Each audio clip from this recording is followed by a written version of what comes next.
Hello there everyone, I'm Christina at CSLdesigns and today I'm going to show you how to make this metallic stripes beaded kumihimo bracelet, and this is the one that I made. So I chose to make one stripe silver and the other stripe copper because I really like the mix of those two metals together.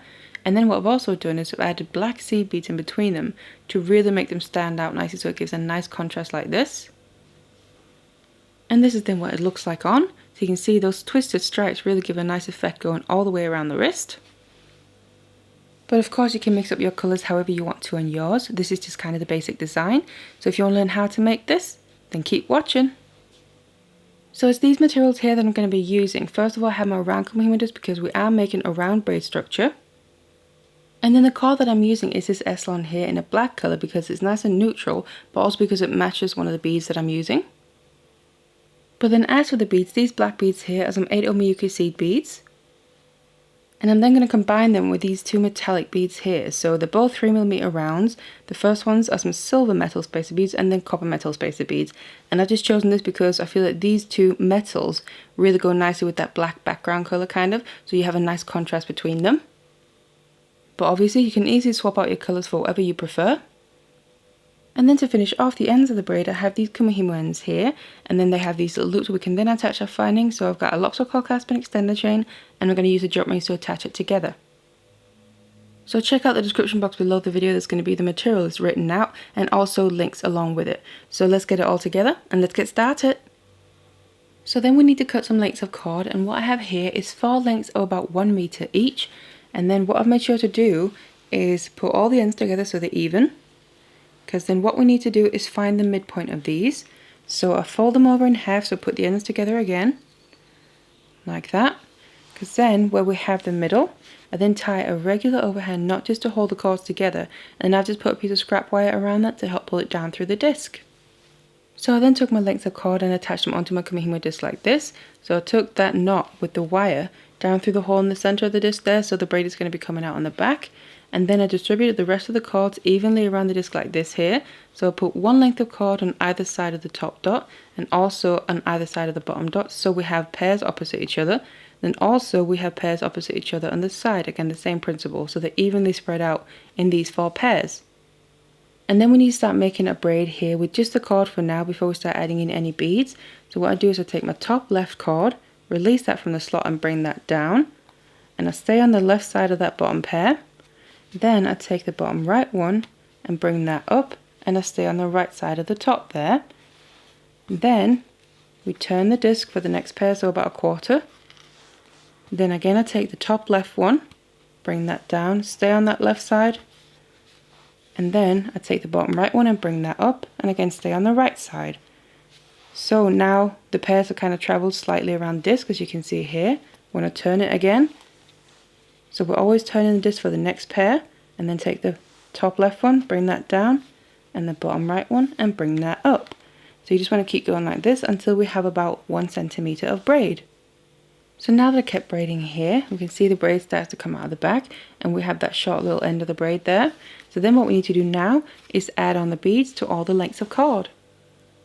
So this is then what the bead setup looks like. So as you can see, we have a mix of both the black eidos and the metal spacer beads on all of the lengths here. They're just situated slightly differently, but the basic pattern is the same. So that basic pattern is 2 black eidos, a metal spacer bead, 2 black eidos, a metal spacer bead, and the metal spacer beads alternate between each other as well, from the silver and the copper all the way throughout. Now the only difference from cord to cord is how the beads start and finish on the length. Now if you want to have a closer look at this setup here and see it in detail, I've taken a picture of it and added that to my website along with the text description as well, so it might be easy to go there and have a look to see exactly how you need to add the beads. And I'm going to put a link to that in the description box down below so you can go straight to my website and have a look at it.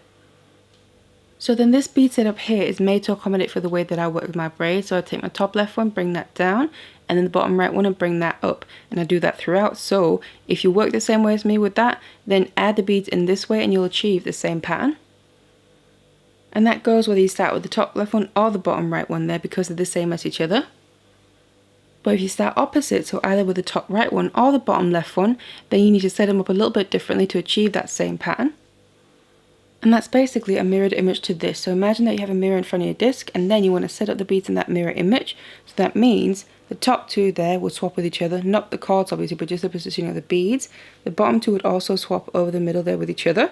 But then on the side, the top one on either side would swap over the middle of the disc with each other as well, and the bottom would also swap over the middle. Again, just a positioning of the beads, so we achieve the same pattern but working in the opposite way. And also, if you want to adjust the length of this braid, you can easily do that by either adding beads if you want it longer, or taking them away if you want it shorter. So all you would do is, if you want it shorter, for instance, you would take away the same amount of beads on all of them. So make sure you take the same amount of beads away from each length there so they're still even. But obviously if you add them as well, you just want to make sure you continue the same pattern there until you have the length that you want. But then once we have all the beads added onto the cords here, we then need to start adding them into the braid. So to incorporate the beads into the braid, we just need to continue with the same movements in the braid here, but the difference is now, every time we move a cord, we need to add in one bead. So I'm just going to continue with my top left one here, that's the next one I'm due to take. And then, as I'm releasing this cord from the slot, I let the very first bead drop down, which in this case here is one of my metal spacer beads, it's a silver one. Let it drop down into the middle and then make sure it goes underneath the cord that's going out to the side here before bringing the cord over. So if it goes down by itself, then that's fine, but if it doesn't, you can just tuck it in with your finger. And then bring the cord down, so then that bead gets trapped underneath that cord going out to the side and stays in there. And then the bottom right one here, I release the cord from the disc while I then drop down the very first bead, which is also a metal spacer bead, but this is a copper one, and just make sure I tuck it in underneath and then bring the cord to the top. Then we turn our disc for the next pair and then we basically just repeat. So like I said, it's just every time we do a movement with the cords, we drop down one bead and make sure that the beads go underneath those cords there. That's the most important thing, and they stay under there while you move it across the opposite side, because that's what's going to make sure that the beads end up on the outside of the braid and achieve the pattern that we want. Whereas if you drop this one down here, if it goes over the top, so basically it lands on top of the cords in the middle, then it's going to actually end up inside the braid, which is not what we want for this braid here. It is a nice design, but not for this one. But then otherwise just continue going like this, adding in one bead at a time until you used all of them. So now I used up all my beads here. You can see I don't have any more left. Then what we need to do is make a little end of this braid again, just using the cord, just like we have it right there in the beginning. So we can use that to finish it off with. So all you're going to do is continue the braid structure. We just don't add any beads in now. So just like this here. And you'll find at the end of the braid here, naturally will kind of singe in because we're just using the cord again. And then just do that for the same length as we have in the beginning. So now I made that little end there. Then I just want to secure the end of the braid in place so we can securely take it off the disc here without the braid coming undone. So what I'm going to do is take two cords that are diagonally opposite each other, and I'm going to take from the pair that I was due to take next. So I just used this pair here as the last movement. So I'm going to take cords from the next one, release them, and then bring them across the middle and tie a knot across the middle here with the two cords, and then tighten that down right at the end of the braid and put the cords back out to the side. Now take the other two cords from that same pair and then also tie a knot across the middle, which then tightens right on top of the previous knot.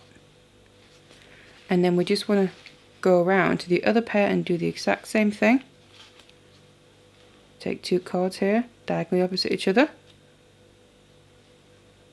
tighten the knot, and the last cords, because these now are the last ones, what I want to do is make my knot here the same way, but then to make sure they kind of stay secure, I'm going to just do a second one right on top of that, because that single knot is more likely to just come undone.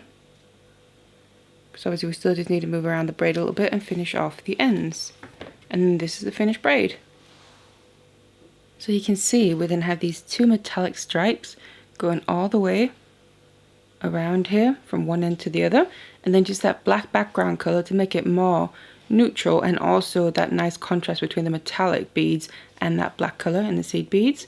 Then obviously now what there's left to do is finish off the ends here. So on this end I'm just going to remove the wire, and then here what we need to do is just put a bit of glue around where the cords are coming out from, and then we can cut off the excess. And then what we can do after that is use these kumihimo ends here to just attach using glue to those ends of the braid. And then we have these little loops in the kumihimo ends where we can attach our findings, so whatever kind of clasp that you want to use. Now if you're not familiar with how to use those kumihimo ends, I do have a tutorial for it. I'm going to put a link to that in the description box down below, so you can easily check that out if you need to. So now I've finished off both ends of my braid here, and then I have my finished bracelet after letting the glue dry as well, and it's ready to wear using the clasp. So this is what it looks like. You can see we get this really nice effect of the two metallic stripes going all the way along from one end of the braid to the other, and it sits lovely on the wrist and gives this really nice look on it, and especially against the contrast of that black seed bead there as well. So you can see it really contrasts nicely together. Makes the metallic stripes stand out even more. So I really hope you enjoyed this tutorial. Feel free to check out my channel. I have loads of other beaded kumihimo tutorials and other mediums as well if you're interested. Check that out. Otherwise, thank you so much for watching this one, and I'll see you in the next one.